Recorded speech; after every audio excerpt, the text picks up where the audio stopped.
In this video, I'm going to introduce our JSON parsing learning module.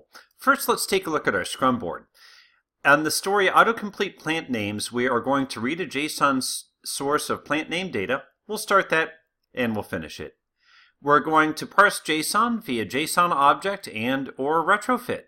We'll start that and finish it. And finally, we're going to determine if the user typed in a plant name that already exists or a new plant name. We'll start and finish that as well. So I move all those to the complete column. And that completes our autocomplete plant name story, which also means that we're have just a few more things to do in this sprint, and then after that we'll be able to start planning our third sprint. Let's take a look at the learning module. So module overview, this is a fun module. I think one that you'll enjoy because this is a very hot topic, and that is parsing JSON data.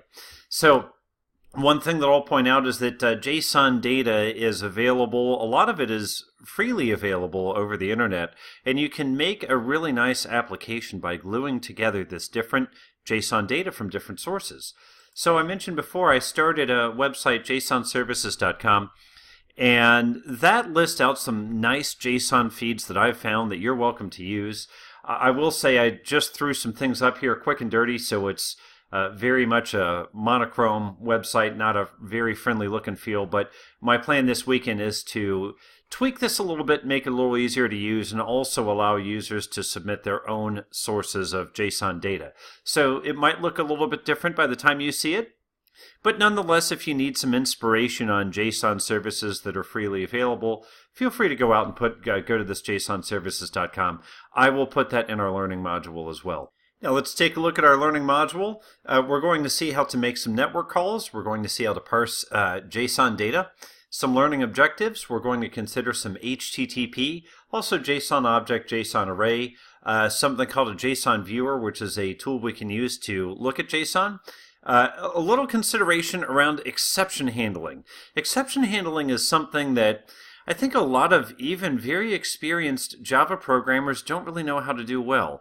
And the trick is, in computer programming 1 and 2, you tend to hear what exceptions are, but not really how to use them well, or not even a good example of how to use them.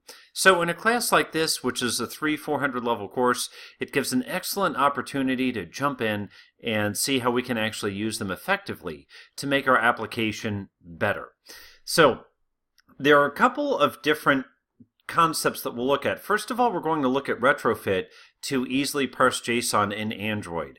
Retrofit is a library that makes JSON parsing very easy. Minimal coding required to take a JSON source and convert it into objects. These days, modern Android programming is really about stitching together different libraries that are available and different resources that are available to us. And Retrofit is one of these libraries. I consider it something that every good Android developer should have in his or her toolkit. Now, after that, we're going to take a look at other ways to parse JSON, a more traditional approach of parsing JSON using HTTP URL connection, JSON object, and JSON array. Why look at two different ways? I mentioned this in a question that came up in a previous learning module where somebody asked about deprecated methods. And one thing I mentioned is that a lot of times we have the option of having greenfield projects where we're starting brand new and we can use all the libraries that are at our disposal. But more often than not, we're joining an existing application that has a legacy code base. And so we have to have an understanding of how things work the new way and how they work under the covers, which oftentimes under the covers might be the old way. So in this case, we'll find that we use HTTP URL connection to make a call. We parse with JSON object. And these two videos are just a different way of doing what we do in the retrofit video, but you're likely to come across either of those in the real world. Additionally, we can abstract out the concept of HTTP URL connection because I found that to be a nice way to interact with non-JSON data as well, and you're likely to come across that.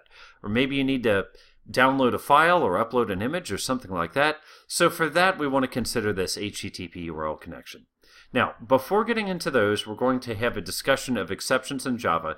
This is a general concept video, so I have a very small snippet from a different program that I use, but nonetheless, the concept of exceptions in Java, something that makes sense whether you're an Android programmer or a full stack programmer, microservices programmer, even a Swing programmer. So that's just a little bit of prerequisite knowledge that will help us to understand how we're going to handle problems that go wrong with HTTP URL connection or any kind of network call like that.